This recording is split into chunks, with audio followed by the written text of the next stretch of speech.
সুপ্রিয় দর্শক, শুরু হচ্ছে সিনর আমি এখন কি করব।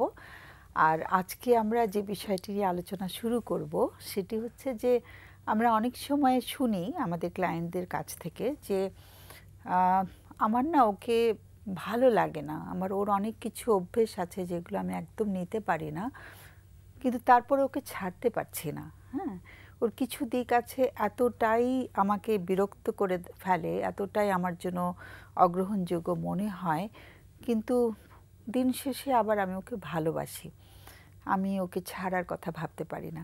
তো এই যে একটা মানুষের মধ্যে আমরা দুরকম ব্যাপার দেখতে পাচ্ছি, যে সে একদিকে ভালোবাসছে, আরেকদিকে বলছে যে তার যার কথা বলছে সে মানুষটিকে সে একেবারে নিতে পারছে না, তার কিছু ক্যারেক্টারিস্টিক্স, কিছু বৈশিষ্ট্য অসম্ভব পীড়াদায়ক হচ্ছে। তো এই যে একই মানুষের মধ্যে ভালোবাসারও কিছু পাচ্ছে, আবার তার মধ্যে খুব অগ্রহণযোগ্য কিছু ব্যাপারও পাচ্ছে, কিন্তু সবটুকু মিলিয়ে আবার ভালোবাসছে, এটা একটু আমাদেরকেও মাঝে মাঝে দাঁড় করিয়ে দেয় একটা ভীষণ, মানে একটা বিতর্কের মধ্যে দাঁড় করিয়ে দেয়, বা ভীষণ একটা মাঝে মাঝে আমি একটু অবাক হয়ে যাই যে আসলে ও কিসের জন্য ভালোবাসছে। যখন আমি বলি তুমি কেন ভালোবাসো, তখন বলে যে সেটা তো সম্পূর্ণ জানি না। তো আমি যদি প্রশ্ন করি তুমি কি করে বোঝো তাকে তুমি ভালোবাসো, তখন অনেকক্ষণ সময় নিয়ে বলে যে ওকে না দেখলে কষ্ট হয়। তখন এটা কি একটা নির্ভরশীলতা? Is it a dependence or লাভ?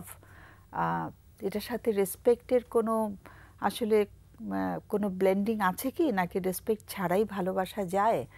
আমরা তো বলি ভালোবাসার সাথে একটা শ্রদ্ধার মিশ্রণ থাকাটা খুব দরকার, বিশ্বাসের মিশ্রণ থাকা দরকার, কিন্তু মানুষ যখন বলে ভালোবাসি ভালোবাসি, তখন আমিও কিন্তু একটু স্তম্ভিত হয়ে যাই, একটু বিপদে পড়ে যাই ভাবতে যে আসলে এই মিশ্রণগুলো না থাকলে, যেখানে শ্রদ্ধা এবং ট্রাস্ট বা বিশ্বাস দুটো এত গুরুত্বপূর্ণ দুটো উপাদান আমাদের দরকার হয় কাউকে সত্যি সত্যি গ্রহণ করতে গেলে, সেটার অভাব থাকা সত্ত্বেও কী করে মানুষকে ভালোবাসছে।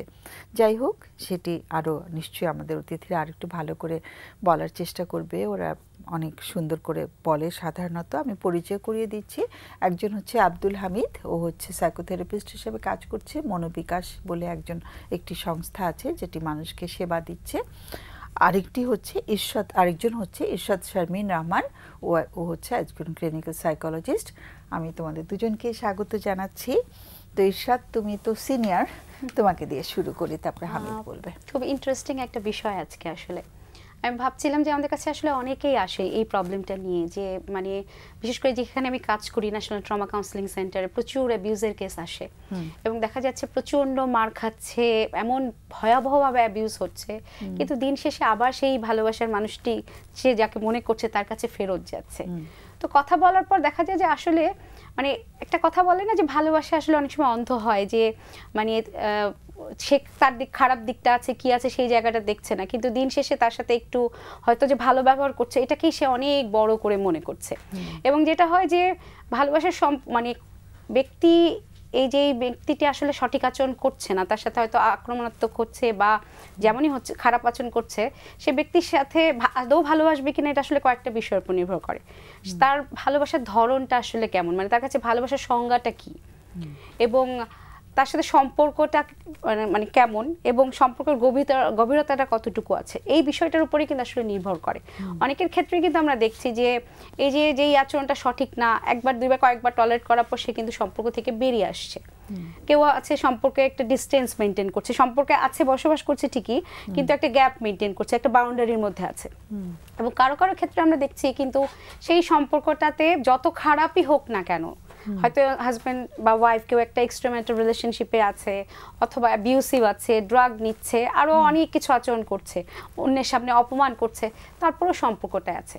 কথা বলার পর অনেক সময় মানে তারা অনেক সময় বলে যে আসলে ভালোবাসাটা তাদের কাছে, মানে তারা এত ভালোবাসে যে মানুষটাকে, মানে খারাপ দিকগুলোর পরেও মানে একটা মেনে নিয়েই সে তাকে ভালোবাসে, যে খারাপ দিকগুলো আছে, কিন্তু হয়তো একটু সময় ভালো মতো কথা বলে বা মেরে হয়তো পরে আবার এসে মাফ চাচ্ছে বা তখন একটু আদর করছে, ভালো কথা বলছে, এটুকুই তার জন্য অনেক। আবার অনেক ক্ষেত্রে আছে যে অসহায়ত্বর কারণে কিন্তু এটাকে ভালোবাসা ভাবে, কারণ আমাদের দেশে দেখা যায় যে এই যে খারাপ রিলেশনশিপ আছে, মারছে বা এর কাজগুলো হচ্ছে, বেরিয়ে আসতে চায় না ইনসিকিউরিটির জন্য।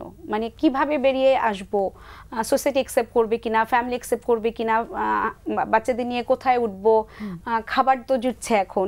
এই ইনসিকিউরিটিটাকেও কিন্তু অনেকে ভাবে যে ভালোবাসা, যে আমি আসলে ভালোবাসছি, কিন্তু আসলে ভালোবাসার জায়গাটা নিজেকে ওই মানে অনুভূতিটা বারবার ফিল করাচ্ছে, মানে এক ধরনের ডিনায়ালের মধ্যে সে থাকছে। আবার কারো কারো ক্ষেত্রে আমরা দেখি যে কনফ্লিক্ট হচ্ছে, অ্যাভয়েড, যেটা আমরা বলি দুই ধরনের যে কনফ্লিক্ট হচ্ছে, একদিকে হচ্ছে অ্যাভয়েডেন্স হচ্ছে, আরেকদিকে সে একসেপ্টও, মানে আবার সে এই মানুষটাকে একসেপ্টও করে নিচ্ছে, যে একবার মনে হচ্ছে না আমি থাকবো না, সম্পর্কটা থেকে বেরিয়ে আসবো, এত কিছু আর পারছি না, আবার এক সময় মনে করছে যে আমি চলে যাবো। আমরা আমাদের ওসিসির কেসগুলোর ক্ষেত্রে দেখি, আসার পর শুরুতে বলে আর যাবো না, থাক, মানে চলে আসবো, কিছুদিন পরে যখন দু একটা সেশন হয় সে একটু রিকভার করে, তখন কিন্তু তার সাথে কথা বলে আবার সে বলছে যে সে আবার সে ফিরে যাবে। তার মানে ওই যে তার কনফ্লিক্টটা দেখা যাচ্ছে যে ফিরে যাওয়ার জায়গাটাই শেষ পর্যন্ত আসলে জয়ী হচ্ছে। ওই সম্পর্কটা আসলে আপনি যেটা বলছিলেন ম্যাডাম, যে আসলে প্রশ্ন করার মতো একটা বিষয় আছে, যে সেখানে আসলে মানে শ্রদ্ধা, ভালো লাগা, ভালোবাসা আসলে কতটুকু আছে। মানে আমার কাছে মনে হয় যে সবকিছু মিলে অভ্যাসও একটা ব্যাপার আছে, ইনসিকিউরিটি একটা বিষয় আছে, সেই জন্যই আসলে বারবার মানুষজন এত ভুল ভ্রান্তির পরে ওই মানুষটার কাছে আবার ফিরে যায়। অভ্যস্ততাই। আমাদের ফোন আছে না? হ্যাঁ, ফোনটা নিয়ে আসি তাহলে। হামিদ, হ্যালো। ওয়ালাইকুম আসসালাম, শুনছি আমরা। আমি গাজীপুর থেকে বলছি, আমার নাম আমিনুল। তো আমার মেয়ের বয়স 9 বছর। আচ্ছা। তো ও কিছুই খেতে চায় না, শুধু মানে তরকারি, কোনো খাবারই খেতে চায় না। তো ও শুধু আপনার মুখে একটু ঝোল আছে, তরকারি ঝোল খায়, ক্লাস করে শুধু ঝোল খায়, আর কোনো খাবার খায় না। দাঁত ব্রাশ করতে গেলে দাঁত ব্রাশ করতে চায় না, মানে বমি করতে চায়। 9 বছর তো বেশ বড় হয়ে গেছে। এটা কবে থেকে? হ্যাঁ, কবে থেকে এই সমস্যাটা খেয়াল করা হচ্ছে? শুধু মোটামুটি ছোটবেলা থেকেই ওইরকম। ভাবছিলাম যে একটু বড় হলে হয়তো বা ও ঠিক হবে, কিন্তু কোনোভাবেই ঠিক হচ্ছে না। মানে ছোটবেলা বলতে কোন ছোটবেলা? ছোটবেলা মানে মোটামুটি যখন ভাত খাওয়ার মানে সময়টা, মানে কখন ভাত খাবার সময় হয় বাচ্চাদের? 6 মাস পর থেকে একটু একটু খায় এরকম। সরি, 3-4 বছর 3-4 বছর বয়সে ভাত খাওয়ার সময় হয়? কিন্তু আরো ছোটবেলায় ভাত খায় না বাচ্চারা? না, ওইটা খাই এমনিতে নরমালি, মানে হাত দিয়ে খাবার মতো এরকম যখন হয়েছে আর কি। হ্যাঁ, কিন্তু হাত দিয়ে তো ছোটবেলা থেকে, হাত দিয়ে যখন থেকে সে বসতে পারে, একটু টেলিভিশনের সাউন্ডটাকে জিরো করে ফেলা যায় একটু। পাশে কি কেউ কথা বলছে? না, পাশে কেউ নাই। আচ্ছা, হ্যাঁ, যেটা হয় যে বলা হয় যে বাচ্চারা তো যখন একটু 6 মাস থেকে, মানে 6 মাসের পর থেকে বাচ্চারা কিন্তু হাতে যেটাকে আই হ্যান্ড কোঅর্ডিনেশন বলে, যে হাতে তুলে কিছু মুখে দেওয়া। হ্যাঁ, এটাকে কিন্তু আরো 6 মাসের আগে থেকেই হয়। বাচ্চারা যখন হামাগুড়ি দেয় তখনই কিন্তু কিছু মুখে দেওয়ার প্রবণতা আমরা দেখি। হ্যাঁ, তো সেই জায়গাতে বলা হয় যে খুব ছোটবেলাতেই ওদের নিজের হাতে তুলে কিছু খাওয়ার অভ্যেস করাতে হয়। তাহলে 3-4 বছর বয়স পর্যন্ত কি ওকে টেলিভিশন দেখিয়ে বা মোবাইল দেখিয়ে খাওয়ানো হয়েছিল? হ্যাঁ, চেষ্টা করা হয়েছে কিন্তু খায় না। না, আমার প্রশ্নটা তো উত্তর পাইনি। আমি বলছি যে অন্য একটা কিছুতে ওকে ব্যস্ত রেখে মুখের মধ্যে খাবারটা গুজে দেওয়ার চেষ্টা করা হয়েছে, সেরকম কি করা হয়েছে? হ্যাঁ, করানো হয়েছে, চেষ্টা হয়েছে, কিন্তু বমি করে দেয়। বমি করে তো প্রথম থেকেই তো বমি করেনি, মানে অন্য কিছুতে ব্যস্ত রেখে আমরা খাবারটা দিয়েছি। সেটা কোন বয়স থেকে দেয়া হয়েছে? খাবারটা ওকে কিছুটা সেমি সলিড হচ্ছে পুরোপুরি লিকুইড না।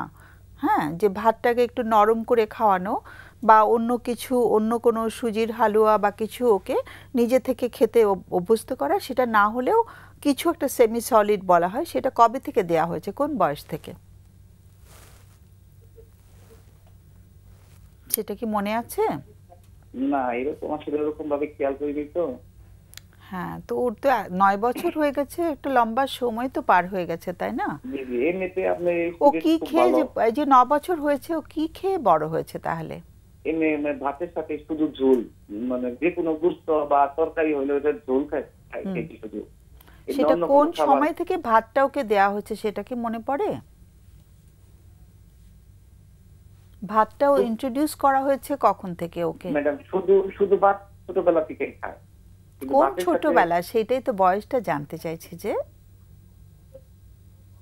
কত কত বয়স থেকে তাই না ওর ওর মা বললে কত খুব এরকম ভালো বয়স? হতো ওর মা একটু কথা বলবেন তুমি কথা বলো মার সাথে কথা বলি ও বেশি কথা বলতে মানে ওরকম ভাবেই করতে পারে না তো এই জন্য আর কি মা কথা বলতে একটু মানে হ্যাঁ, লজ্জা একটু পাচ্ছেন সমস্যা। আচ্ছা হ্যাঁ হ্যাঁ কিন্তু মা তো সবচেয়ে ভালো জানেন তো উনি তো মানে ছোটবেলা থেকে সঙ্গে ছিলেন কখন ওর দুধ খাওয়াটা বন্ধ হয়েছে মানে ওকে আমরা দুধের উপরই তো বাচ্চাকে যদি রেখে দেই তাহলে তো গ্রোথটা হবে না তাই না ওর কি গ্রোথের কোনো সমস্যা হয়েছে না না গ্রোথে কোনো সমস্যা নেই ম্যাডাম গ্রোথ মানে লম্বা হওয়া না ওর যে হ্যাঁ।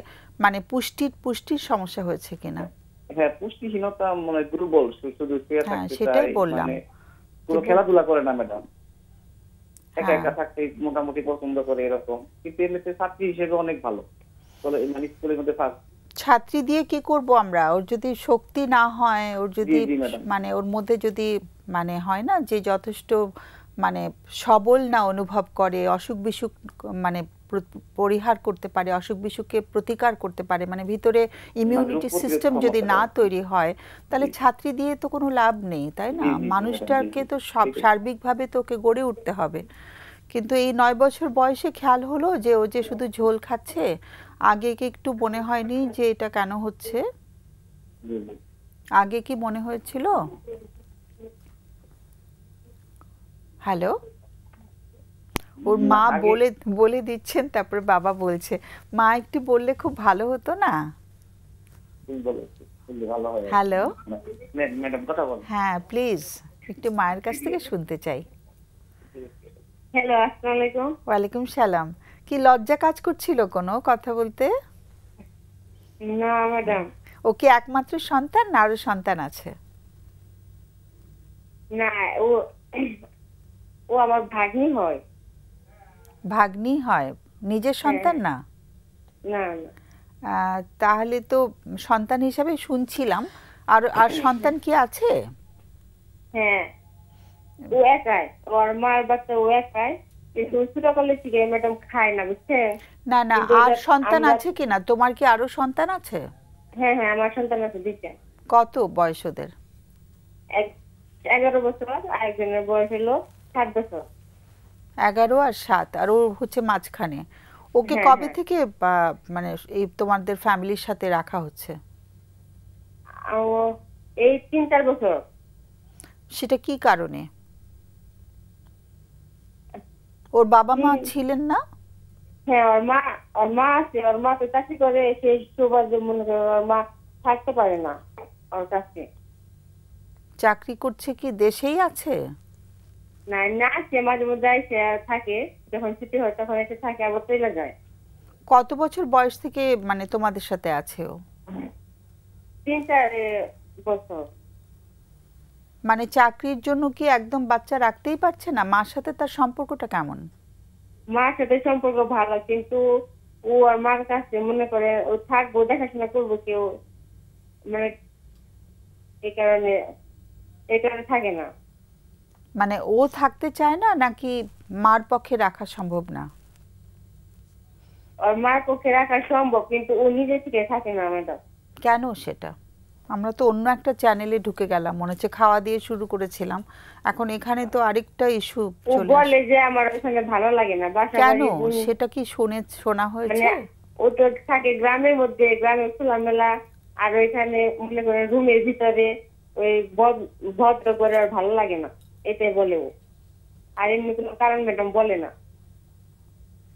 ওর মা বাবার সম্পর্কটা কেমন মা বাবা ঠিক আছেন ওর মা বাবার সাথে ডিভোর্স হয়েছে আচ্ছা সেখানেও তো একটা মানে একটা ঝড় হয়েছে মনে হচ্ছে তাই না কখন ডিভোর্স হয়েছে ওর তখন বয়স কত ওর বয়স তখন হলো 5 বছর আচ্ছা মা এখন একা একা সিঙ্গেল মাদার তাই তো একা একা সংসার চালাচ্ছেন হ্যাঁ হ্যাঁ ওর মার কি ওই একাই সন্তান নাকি আরো সন্তান আছে একাই ওর মারও একাই সন্তান তাহলে ওর যখন ডিভোর্স মা বাবার যখন ডিভোর্স হলো তখন থেকে কি তোমাদের সাথে দিয়ে দেওয়া হলো ওকে হ্যাঁ হ্যাঁ তাহলে তো একটা চাইল্ডহুড ট্রমাও থাকার কথা আচ্ছা ঠিক আছে আমি কিছুটা জানলাম একটু এখন ম্যাডাম যে খাবার টাবার খায় খাবারের রুচি হয় সবজি টবজি খায় আমরা কি করতে পারি? না, সেই খাবার এখন অনেক কিছুই তো মনে হচ্ছে চারপাশে আরো ঘটনা আছে ওর জীবনে। একটু লাইনে থাকতে হবে, আমাদের প্রশ্নগুলো করে ফেলি, আমাদের অতিথিরা কিছু প্রশ্ন করতে পারে। হামিদ, একটু প্রশ্ন করো। ঠিক আছে ম্যাডাম, একটু লাইনে থাকতে হবে প্লিজ। জি। ঠিক আছে ঠিক আছে। আচ্ছা, আপনি কি একটু বলবেন আপনার সন্তানদের সাথে এই বাচ্চাটার সম্পর্ক কেমন? অনেক ভালো, ফ্রেন্ডলি। ফ্রেন্ডলি, হ্যাঁ। এবং সে যে পরিবারের বাইরে এমন কিছু সে মনে করে না, সে পরিবারের মধ্যেই এমন কিছু মনে করে, মানে সেরকম সিকিউর ফিল করে? হ্যাঁ হ্যাঁ। আচ্ছা আচ্ছা। আর বাবা মার ব্যাপারে কিছু বলে? মানে না, বাবা মায়ের বিষয়ে কোনো কিছু বলে না, কিন্তু বাপের আদর, ভালোবাসা, যত্ন এটা সেও বুঝতেই পারেনি। মানে আচ্ছা আচ্ছা আচ্ছা। আর এই তার যে প্রবলেম যেটা বললেন যে শুধু একটা সিগনিফিকেন্ট খাবার ছাড়া কিছু খায় না, ঝোল ছাড়া, মানে যে কোনো সবজি হোক শুধু মানে ঝোল দিয়া, মানে যে একটা ভাত খায় তার মনে করে ভাতে যে লুকমা আছে ওইভাবে খায় না, একটা দুইটা করে ভাত মুখে দেয়। আচ্ছা, আর কোনো আর মাছ ভাজা খায়, কোনো মাংস খায় না। ওই মাংস হইলে মাংসের ঝোল খায়। কোন ডাক্তারকে দেখিয়েছিলেন, মানে বাচ্চাদের শিশু ডাক্তার দেখিয়েছিলেন? এর আগে স্যার দেখানো হয়নি, মাস খানিক আগে দেখানো হয়েছে, 2টা ভিটামিন দিছে। আর বলছে যে এই ওষুধ খাওয়ানোর পরে যদি না খায় তাহলে টেস্ট করাইতে বলছে কতগুলো। টেস্ট করেছিলেন? না না, 2 মাস হয়নি এখনো। আচ্ছা, আর কখনো কি ছোটবেলায় জোর করে খাওয়ানোর চেষ্টা করা হয়েছিল, যে খাওয়ার পর বমি করে দিয়েছে? চেষ্টা করা হয়েছে কিন্তু বমি করে ফেলে। আচ্ছা, প্রশ্ন আছে এর সাথে। ও কোন খাবারটা আসলে খুব পছন্দ করে খায়? এমন কোনো ফলের খাবার মধ্যে ফল ফুড খায়, কিন্তু অনেক বেশি বেশি খায়। ফলের মধ্যে আনার পছন্দ করে, তারপরে পেয়ারা আর ডাব, এইগুলো। আচ্ছা, তার মানে তো সলিড ফুডও খেতে পারে, মানে পেয়ারা খাচ্ছে। পেয়ারা একটু সলিড, মানে ও বাচ্চাদের মতো chips, chocolate, burger, chicken fry এগুলো খেতে চায় না? না না, ওইগুলা খায় না। ওইগুলা মনে করে মাংস যদি ভিতরে থাকে ছেড়ে দিয়ে ফেলে দেয়। মানে মাংসটা খেতে চায় না, তাই তো? মাংস খেতে চায় না। আর বার্গারে যে রুটি দাও ওটাও খায় না। বাইরে কোনো খাবারই খায় না। ওই খাইলে আইসক্রিম খায়, চকলেট, ওইগুলো পছন্দ করে। আচ্ছা, ঠিক আছে। ও কি ঘুমায় ঠিক মতো? ঘুমটা ঠিক মতো হয়? ঘুম আসে না। অনেক রাত জেগে থাকে। আমরা মনে করি ঘুমিয়ে যায়, তারপরে ও জেগে থাকে। কি করে জেগে?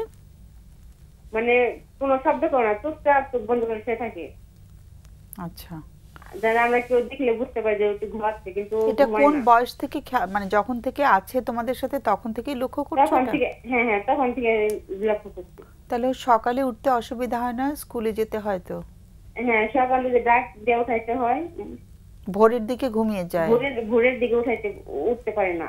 মানে ঘুমায় একটু, মানে যেহেতু দেরি করে ঘুমায়, সকালে উঠতে ওর খুব কষ্ট হয়, তাই তো? হ্যাঁ হ্যাঁ, অনেক ডাকাডাকি করে তারপর উঠাইছে। এই যে এতটুকু বাচ্চা যে চোখটা বন্ধ করে শুয়ে থাকে, কখনো জানতে চাওয়া হয়েছে যে ও কি কারণে ঘুমটা আসে না ওর? বলে না ম্যাডাম, ওটা বলে না। খুব চাপা? হ্যাঁ, একটু চাপা স্বভাবেরই।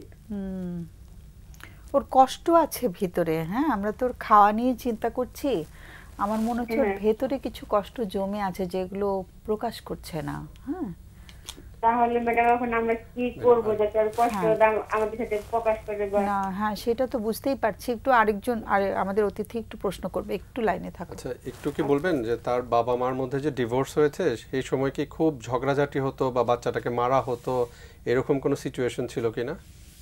না, বাচ্চাকে মারতো না, কিন্তু বাচ্চাকে ওর বাবা কোনো আদর যত্ন কিছুই করতো না। আচ্ছা, মানে ওদের মধ্যে বাবা মার মধ্যে খুব ঝগড়াঝাটি দেখেছে নাকি ছোটবেলাতে?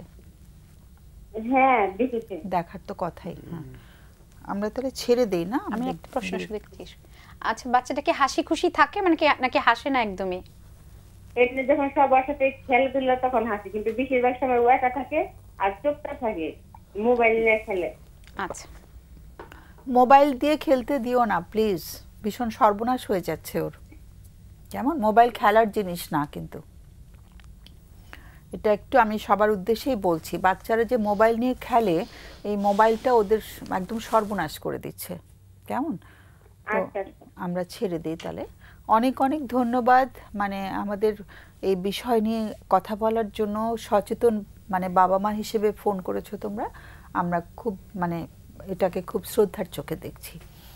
তো আমাদের বিরতির সময় হয়ে গেছে বোধহয়, আমরা বিরতি থেকে ঘুরে আসি। সুপ্রিয় দর্শক, আমরা ছোট্ট একটা বিরতিতে যাচ্ছি, বরাবরের মতন ফিরে আসবো একটু পরে।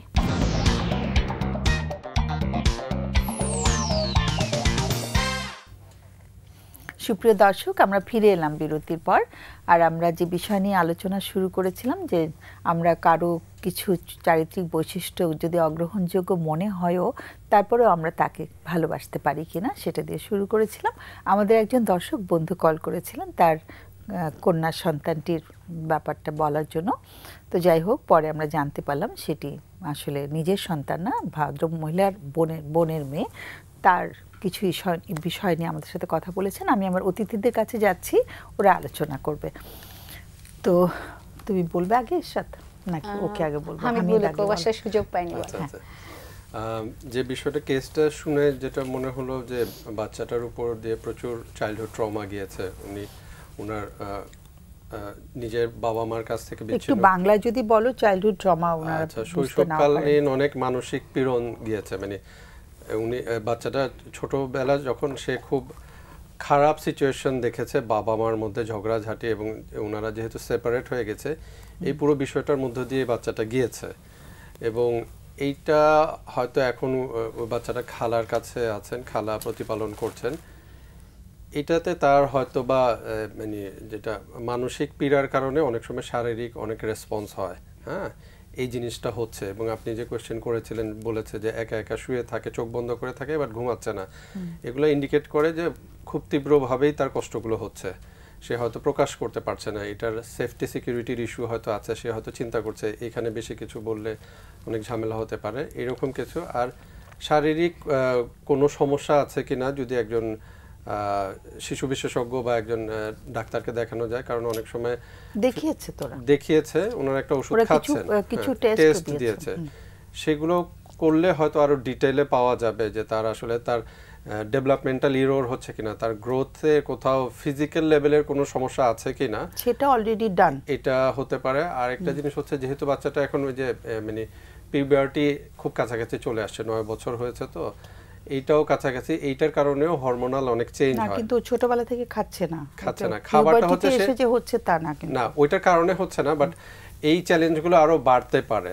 এখন থেকে এই বিষয়গুলো একটু অ্যাড্রেস করলে বা ঠিক করলে কিভাবে অ্যাড্রেস করবে সেটা যদি একটু, সেটার জন্য ওনারা অবশ্যই ডাক্তারের কাছে ফিজিক্যাল ইয়ার জন্য যেতে পারে, এবং প্রয়োজনে যদি আশেপাশে ওনারা যেখানে থাকেন শিশু বিকাশ কেন্দ্র থাকে, শিশু বিকাশ কেন্দ্রে যদি ওনারা যান, সেখানে হয়তো বা এই বাচ্চাটার বুদ্ধিগত বিকাশ ঠিক মতো হচ্ছে কিনা, আচরণগত মিশতে পারে কিনা, এরকম অনেক ক্লাসে ফার্স্ট হয়, ওর বুদ্ধি আছে না, ওই যে বুদ্ধি আছে, যেমন মনে করেন একাডেমিক্যালি তার বুদ্ধি আছে, বা মিশতে পারে কিনা ঠিকঠাক মতো, তার অনুভূতিগুলোকে ঠিক মতো প্রকাশ করতে পারে কিনা, হ্যাঁ, এই জায়গাগুলোও দেখা দরকার। আর পাশাপাশি মানে চাইল্ড ডেভেলপমেন্টের ইস্যুগুলো, কিন্তু তার এটা বোঝা যাচ্ছে, আমরা তার মানে ওনার যতটুকু ইনফরমেশন পেয়েছে, তার চাইল্ডহুড অনেক ট্রমার এটা রিয়াকশন হিসেবে তার এগুলো হতে পারে। সো সেটার জন্য প্রয়োজনে একজন বিশেষজ্ঞের পরামর্শ নিতে পারেন। সে কোন বিশেষজ্ঞ? বিশেষজ্ঞ হতে পারে একজন চাইল্ড অ্যান্ড অ্যাডোলেসেন্ট সাইকিয়াট্রিস্টও হতে পারেন, বা যদি ওই যে বললাম শিশু বিকাশ কেন্দ্রে যদি যান, তো সেখানে মাল্টি লেয়ার ট্রিটমেন্ট রয়েছে, সবাই দেখে সেই জায়গায় সাজেস্ট করতে পারে। ওকে, সরি, আমি ঠিক মানে আরেকটু তোমার কাছ থেকে প্রত্যাশা করছিলাম ইরশাদ, তুমি যদি আরেকটু গভীরে যাও সমস্যাটা। আমার কাছে যেটা মনে হলো যে উনি বলছিলেন যে ছোটবেলা বাবা ওকে আসলে গুরুত্ব দিত না, তো একটা বাচ্চার জন্য এটা কিন্তু খুব কষ্টের একটা জায়গা যে বাবা আসলে বাচ্চাটাকে ভালোবাসেনি, বা বাবার যে ভালোবাসা সেটা পায়নি, এবং বঞ্চিত হয়েছে, সে ডিপ্রাইভড হয়েছে। এবং পাশাপাশি যেটা হচ্ছে বাবা মার যে দ্বন্দ্বটা ছোটবেলা থেকে এই যে দেখে বড় হচ্ছে, একটা ইনসিকিউরিটি সবসময় ছিল যে এই বুঝি খারাপ কিছু হচ্ছে, যেটা হয় বাচ্চাদের মধ্যে। এই জন্য কিন্তু ঘুমেরও খুব প্রবলেম, এই জন্য এখনো ওই ইনসিকিউরিটি জায়গাটা আছে, এবং ওর মধ্যে কিন্তু নেগেটিভ ফিলিং থাকে, ব্রেইনটা ওর মধ্যে নেগেটিভ ফিলিং তৈরি হয়েছে যে ও আনলাভেবল, ও হয়তো বার্ডেন ফ্যামিলির জন্য, বা ওর প্রয়োজন নাই আসলে। এই ফিলিংগুলো কিন্তু ওর মধ্যে তৈরি হওয়াটা খুব স্বাভাবিক, যার কারণে যে বলছিল না যে খেলার সময় অনেক সময় হয়তো বা ঘেঁষে ফেলে, কিন্তু বেশিরভাগ সময় ও নিজের মতো করে থাকে, চুপচাপ থাকে, কথা খুব একটা হাসে না, কথা বলে না। তো আমরা এটা থেকে বুঝতে পারি যে ওর মনের উপর যে চাপ পড়েছিল ছোটবেলায়, ওটার প্রভাবটা কিন্তু এখনো সে বয়ে চলছে। এবং এখনো সে বয়ে চলার কারণেই কিন্তু আমরা যেটা জানি যে মন এবং শরীর কিন্তু একে অপরের মানে সম্পর্কিত। তো এখন যেহেতু মনের প্রবলেম হলে কিন্তু শরীরেরও কিছু রিয়াকশন হয়। তো এংজাইটির কারণেও হতে পারে, ওর ভিতরে নানা রকম এংজাইটি থাকতে পারে যেখানে ও আছে। উনি যদিও বলছিলেন যে বাচ্চাদের সাথে খুব ভালো রিলেশনশিপ, আদৌ ওর ভালো লাগে কিনা বা ওর খারাপ, 9 বছর একেবারে ছোটও না, কিন্তু ওর কাছে মনে হতে পারে যে সবার নিজস্ব ফ্যামিলি আছে, ওর ফ্যামিলি নাই, ও আরেক জায়গায় মানে থাকতে হচ্ছে ওকে। তো এই যে জায়গাগুলো ওর মধ্যে একদম ইনসিকিউর অ্যাটাচমেন্টেরও প্রবলেম থাকতে পারে, এংজাইটি থাকতে পারে, যেটার কারণে হতে পারে যে ও যে বমি করার কথা বলছিল, যে বমি করে ফেলে বা খাওয়ার ক্ষেত্রে সমস্যা হতে পারে, এবং এই যে ঘুমাচ্ছে না বা আরো জায়গাগুলো আছে। আমার কাছে যেটা মনে হয় যে বিষয়গুলো খাবার দিয়ে শুরু হলেও পুরো বিষয়টা আসলে মনস্তাত্ত্বিক। তো সেই জন্য আসলে ওর মনের যত্ন নেওয়াটা খুব দরকার। আসলে আমার কাছে মনে হয় যে একজন সাইকোলজিস্টের কাছে যদি যায় ওনারা, বাচ্চাটা আসলে কথা বলাটা খুব জরুরি। ও ভেতরে সবকিছু চেপে রাখছে, ও চাপা। কষ্টগুলো যদি ও এক্সপ্লোর করে, ওর কথাগুলো যদি ও বলতে পারে, তো ও ভেতর থেকে রিলিফ ফিল করবে। এবং ওর যে ইনসিকিউর জায়গাগুলো আছে, ওর যে কষ্টগুলো জায়গাগুলো আছে, সেগুলো নিয়ে যদি কাজ করা হয়, সেগুলো যদি হিল হয়, তাহলে আমার কাছে মনে হয় যে ও হয়তো এখান থেকে ইনশাআল্লাহ বেরিয়ে আসবে। সো ওর হেল্পটা আসলে লাগবে আমার কাছে যেটা মনে হচ্ছে।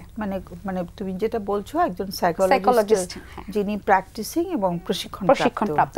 আর ডক্টর 2 মাস পরে টেস্ট করে যেতে বলছেন, সেটা যেতে পারে, তাহলে ফিজিক্যাল জায়গাটা একদম এক্সক্লুড হয়ে যাবে যে সেখানে ফিজিক্যাল কোনো কজ নাই।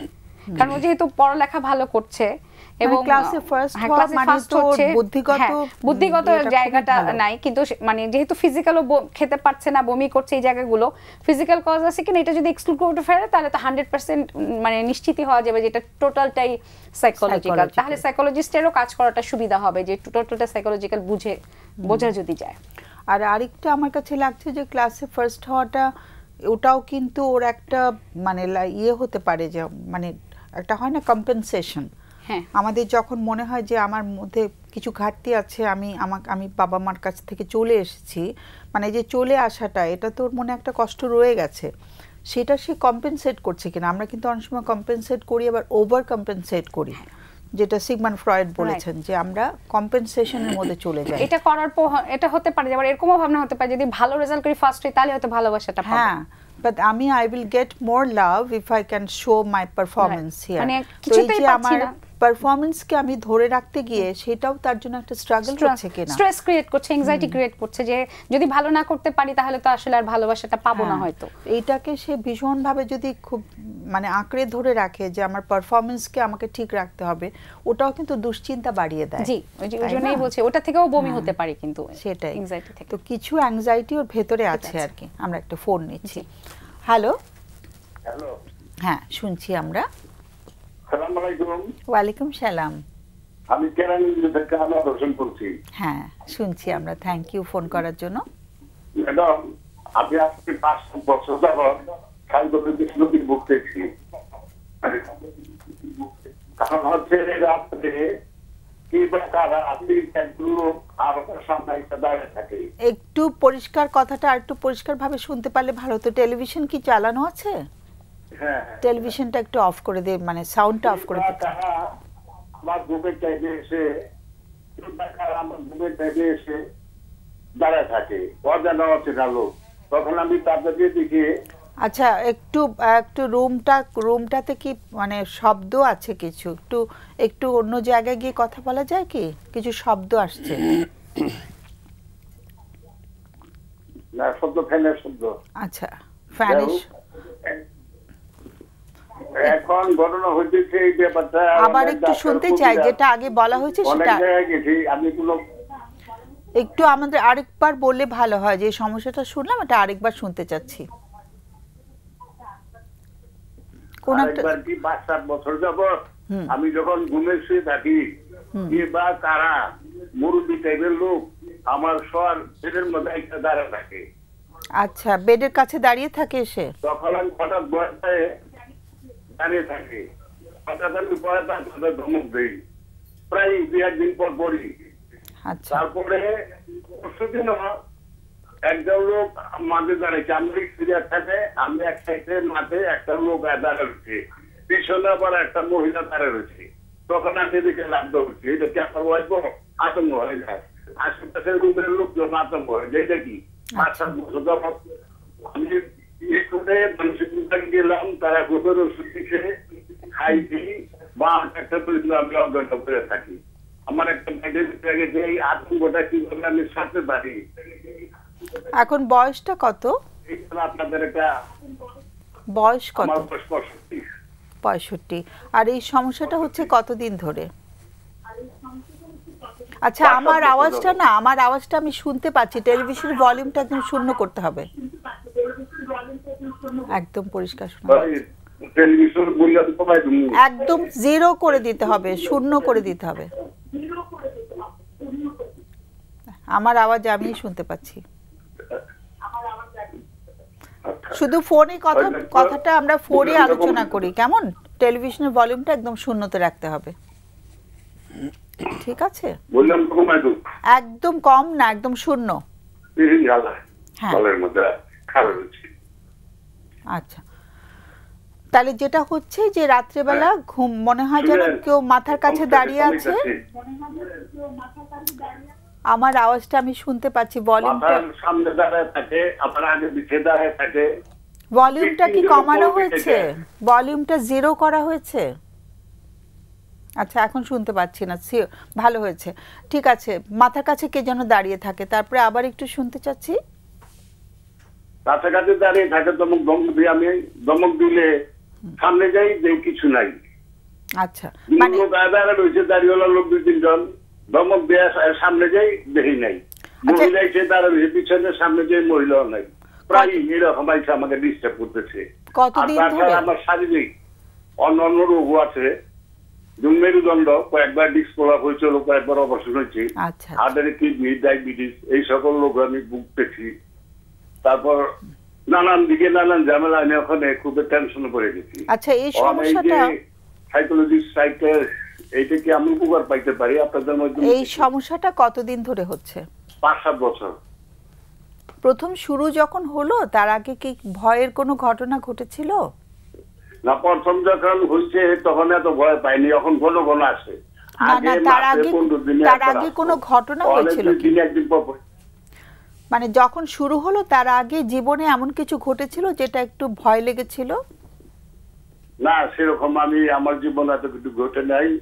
তবে আমি এগুলোর মধ্যে আমি সেটা এই যে মুরব্বীরা আছে, এমন মৃত্যু ব্যক্তি, জীবিত ব্যক্তি, পিছনে ইতিহাস, আমার সব সময় লোকজন আমার সামনে আয়, স্বপ্নে দেখি। পিছনে ইতিহাস গুলো বলতেছে, অনেক লোক বন্ধু মারা গেছে, তারা আসতেছে, বিভিন্ন বিষয়ে আমি স্বপ্নে দেখতে থাকি। আচ্ছা আচ্ছা। কিন্তু এটা আমি খুব আতঙ্কের মধ্যে আছি। আর মেরুদণ্ড ব্যথা তো কমেই না, এটা বহু টাকা পয়সা খরচ করছি। স্ত্রী আছেন তো? না, সঙ্গে স্ত্রী আছেন তো? ওয়াইফ আছেন তো? ওয়াইফ সঙ্গে আছেন? আছে আছে। আর ছেলে মেয়ে কজন? ছেলে মেয়ে 2 জন, ছেলে 2 জন মেয়ে। 4 জন। একজনের বাইরে আছে, আরেকজনের দেশে আছে। আর বাকিরা কি? সবচেয়ে ছোট জন বা দেশে কে কে আছে? আমার সঙ্গে কেউ আছে ছেলে মেয়েরা? ছেলে মেয়ে 2 ছেলে 3 মেয়ে পরিবার আছে, আর আত্মীয় স্বজন তো আছে। না না, আত্মীয় স্বজন না, ছেলে মেয়েরা কি সঙ্গে আছে নাকি? সাথে একত্রে সবাই। সবাই একত্রে। ওদের সাথে সম্পর্ক কেমন ছেলে মেয়েদের সাথে? আমার ওয়াইফও আছে, সামনে দাঁড়ানো। ওয়াইফ একটু বলবেন, ওয়াইফের কাছ থেকে একটু শুনবো ব্যাপারটা, উনি একটু বলবেন। হ্যালো,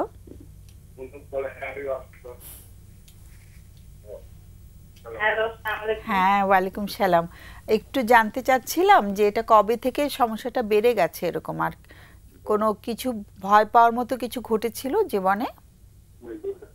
জীবনে ভয় পাওয়ার মতো কিছু ঘটেছে কিনা আমার বিয়ের পর থেকে আর আমি তেমন কোনো ভয় পাওয়ার কিছু দেখি নাই।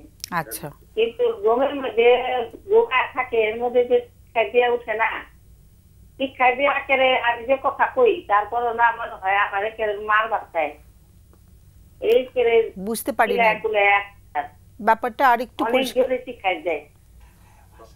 একটু ব্যাপারটা আর একটু পরিষ্কার করতে হবে। কিসের জন্য রাগ করেন উনি? কিসের জন্য রাগ হয়ে যান? কেন রাগ হয়ে যাচ্ছেন? না না, রাগ হয় না, ঘুমের মধ্যে আর কি, হ্যাঁ, যে চিৎকার দিয়ে ওঠে না, চিৎকার দিয়ে ওঠে। তখন ভুলা যায়, কইবার পারে না। আচ্ছা, কতদিন ধরে, মানে শুরু যখন হলো তার আগে কোনো ঘটনা হয়েছিল জীবনে? মানে বিয়ার আগে কোনো ঘটনা আছে নাকি আমি জানি না, বিয়ার পরে তেমন কোনো ঘটনা নাই, মানে মতো কোনো ঘটনা নেই, সেরকম কোনো ঘটনা হয়নি। না। আচ্ছা, ওকে। আর বিবাহিত সম্পর্কটা কেমন গেছে দুজনের? হ্যাঁ, ভালো ভালো, ভালো, মানে কখনো কোনো নাই, বিবাদ নাই। আচ্ছা, মানে কোনো মনোমালিন্য এগুলো অনেক বেশি বেশি হয়নি? ও তো সংসার জীবনে একটু হয়েই থাকে। আচ্ছা, সেটা হয়েছে, বড় ধরনের কিছু না, বড় ধরনের হয়নি। ওকে, একটু লাইনে থাকতে হবে, আমাদের অতিথি আছে তো, ওদের কিছু প্রশ্ন থাকতে পারে, একটু লাইনে থাকতে হবে কষ্ট করে। সো প্রশ্ন থাকলে করো। প্রশ্ন আছে। আচ্ছা, উনি তো শুধু ঘুমের মধ্যেই ভয় পায়, তাই তো? জেগে থাকলে তো কখনো ভয় পায় না? ঘুমের মধ্যেই, হ্যাঁ ঘুমের মধ্যেই। আচ্ছা, কোনো কিছু নিয়ে ওনার দুশ্চিন্তা আছে, মানে কোনো কিছু নিয়ে উনি টেনশনে আছেন বা কোনো সমস্যা চলছে, এরকম কিছু আছে? টেনশন তো সংসার জীবনে টেনশন তো থাকেই। আচ্ছা, কিন্তু বড় কোনো বিষয় নেই তো যেটা নিয়ে উনি সার্বক্ষণিক টেনশন করছেন? ফোনে এসেছে। হ্যালো, হ্যাঁ হ্যাঁ, একটু প্রশ্ন করছে, আপনি উত্তর দেন। আমি জানতে চাচ্ছিলাম যে কোনো বিষয় আছে যেটা নিয়ে আপনার খুব টেনশন হচ্ছে, মানে আপনি কোনো একটা সমস্যা সমাধান করতে পারছেন না, এরকম কোনো বিষয় আছে? হ্যাঁ, আছে। টেনশন হচ্ছে হিরু থেকে জিরু হয়ে গেছি, হিরু থেকে জিরু হয়ে গেছি, অর্থনৈতিক ভাবে খুবই একটা অসুবিধায় আছি। তারপর মানুষের লোকের ছোটখাটো ব্যাপারে সেন্টিমেন্ট হয়ে কারো হাত ছাড়ি, নানাবিধ নানা ঝামেলা হয়, রাস্তাঘাটে একা চলতে পারি না, অন্যান্য অসুবিধা পড়ে যাই মাঝে মাঝে। আর বেশিরভাগ রাতের সমস্যাটাই আমার আক্রান্ত করতে বেশি। কিন্তু প্রায় হুজুর টাইপের লোক আমার সামনে দাঁড়িয়ে অজানা অজানা লোক, মহিলা পুরুষ, এবং তারা অনেক সময় মৃত্যু ব্যক্তিকে বারবার স্বপ্ন দেখে, চোর ডাকাতে আমরা দৌড়াইতেছে, কবরস্থান স্বপ্ন দেখতেছি, এইভাবে এলোমেলো ভাবে ভয় বিচ্ছিন্ন যাচ্ছে। সারাদিন জল্পনা করবো যে রাইতে কালকা চোখের মধ্যে গামছা বাইন্দা হয়েছি যাতে শালাগন দেখতে না পারি, শয়তানদের যাতে দেখতে না পারি, চোখের মধ্যে গামছা বিন্দা ঘুমাইছি। তারপর অন্য স্বপ্ন দেখছি আমার দোকানের কর্মচারী যারা তারা যায় অনেক মারা গেছে, তারপরে দেখতেছি। তারপর আমি হার্টের কিডনির মেরুদণ্ড, ডায়াবেটিস, এই সকল রোগ আক্রান্ত আছি। এই চিকিৎসা দিতে দিতে আমি ফেড আপ হয়ে গেছি, এখন আমি অতিষ্ঠ, কোনো কিছু ভালো লাগে না। আচ্ছা, আমি একটা প্রশ্ন করতে চাচ্ছিলাম, ছোটবেলাতে বড় হওয়ার সময় কোনো ভয় পাওয়ার ঘটনা হয়েছিল? কোনো কিছু কিছু থেকে এক্সিডেন্ট হয়েছিল, একা বিশাল বড় থেকে যে ঘাটতি, কিছু রাজনীতি করছি, জীবনে মন যাতাই চেষ্টা করছি, অনেক সময় অনেক কিছু হয়েছে। ছোটবেলাতে কোনো শৈশবে কোনো কষ্ট, বাবা মার সম্পর্কের কোনো ঝামেলা বা কিছু কিছু ছিল কি? ছোটবেলা থেকে 5 জনের কাছে আমি একা করছি, কোনো অসুবিধা হয়নি, কিন্তু যখন আমি নানা ঝামেলা বসে গেছি। রাজনীতির সঙ্গে সম্পৃক্ত ছিলেন? রাজনীতির সাথে? রাজনীতি করতে আগে বিএনপি পার্টি করছি, এখন এগুলা ছেড়ে দিচ্ছি, কোনো লাভ নেই, যে সম্পত্তি বেঁচে আনো। একটু যদি হিরো থেকে জিরো হওয়ার ব্যাপারটা একটু শুনতে পেতাম, মানে হিরোটাকে কোনটাকে বলছি? হ্যাঁ, সরি, অনেক অনেক সম্পত্তি ছিল, তারপর কি হলো?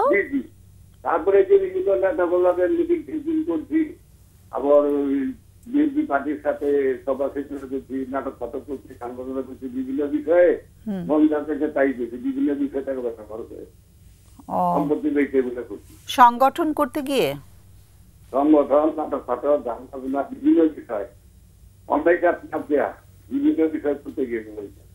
অন্যায় কাজে? অন্যায় কাজ কোনোদিন করি নেই, মনের যেটা থেকে সেটাই করছি, ভালো কাজগুলো করছি, সামাজিক কাজও করছি অনেক। যেমন আমার রাস্তা দরকার, মসজিদের দরকার, এগুলো পিছনে টাকা পয়সা অনেক ব্যয় হচ্ছে। গ্যাস ট্রেনের দরকার, আমি তো তারপর বাইরে এলাকায় আসছি, অনেক সামাজিক কাজে পারিশ্রমিক যাচ্ছি। টাকা অর্ডার করে, 54 টাকা চুরি করবে, আচ্ছা 22 লাখ টাকা কিন্তু করবে চুরি করবে। এই সকল বিষয়ে আমি এগুলো থেকে শুরু হয়ে গেছি এখন। ওকে, দুশ্চিন্তাটা অনেক তৈরি হয়েছে ভিতরে। তোমার কোনো প্রশ্ন আছে? তুমি কি শেষ করেছিলে? এখন আমি মাঝখানে আপনাদের ঢুকে গেছি। এক লোক বলছিল আপনি ফিল্ম টেস্ট করেন, ফিল্ম টেস্ট করতে বলছিল ওই জাপান বাংলাদেশ হাসপাতালে গিয়া। কি করতে ফিল্ম বলেছি? টেস্ট ম্যাডাম, কি টেস্ট? ফিল্ম একটা Sleep রক্ত test. টেস্ট করতে হয় জাপানি Sleep হাসপাতাল test. বাংলাদেশ হাসপাতালে গিয়া। 30,000 টাকা দিয়েছে, আমি টাকা নাই, আমি আর করাইনি। স্লিপ টেস্ট আবার কি? এটা ওই যে করে। স্লিপ অ্যাপনিয়ার জন্য টেস্টটা যে করে অ্যাপনিয়া তো না, উনার তো সেটা আচ্ছা, আপনি হয়নি তো। একটু কি বলবেন যে আপনার এই যে 5-7 বছর ধরে যে আপনার এই অবস্থাটা এরকম হচ্ছে, কখনোই কি খুব মানে মাইনর কোনো স্ট্রোক হয়েছিল কিনা? স্ট্রোক হয় নাই, তবে হার্টের সমস্যা আছে। মাইনার স্ট্রোক হয় নাই, মেজরও হয় নাই, কিন্তু লিমিটিংও নাই। হার্টের সমস্যা হইলে মাঝে মাঝে দিয়ে যাই, হাসপাতালে যাই। আচ্ছা, ওখানে গিয়ে চিকিৎসা করি, ওষুধপত্র জানি, ওষুধপত্র খাই, মোটামুটি সুস্থ হয়। আরেকটা জিনিস ব্যবসাটাই বেশি, হাঁটতে পারি না। আরেকটা জিনিস একটু বলবেন যে কখনো কি ব্রেনে কোনো টিউমার আছে কিনা, এই বিষয়গুলো জানতে পেরেছেন কিনা কখনো? না, ব্রেনে টিউমার নাই, হচ্ছে আপনার মেরুদণ্ড প্রলাপ আছে, বৃক্ষের সমস্যা আছে, দুবার অপারেশন। ডিসপ্রোল্যাপস ওটা আলাদা জিনিস। আরেকটা জিনিস হচ্ছে যে যখন মানে ইয়াং এজে বা আরো আর্লি এজে কখনো কোনো ধরনের মানে ড্রিঙ্কস করা বা কোনো নেশাপানির সাথে একটু ওরিয়েন্টেশন ছিল কিনা বা করা হতো কিনা? এই বলেন একটু। মানে কোনো নেশাপানির সাথে কি কোনো জীবনে কখনো কোনো দিন পরিচয় হয়েছিল কিনা বা একটু অভ্যাস ছিল কিনা?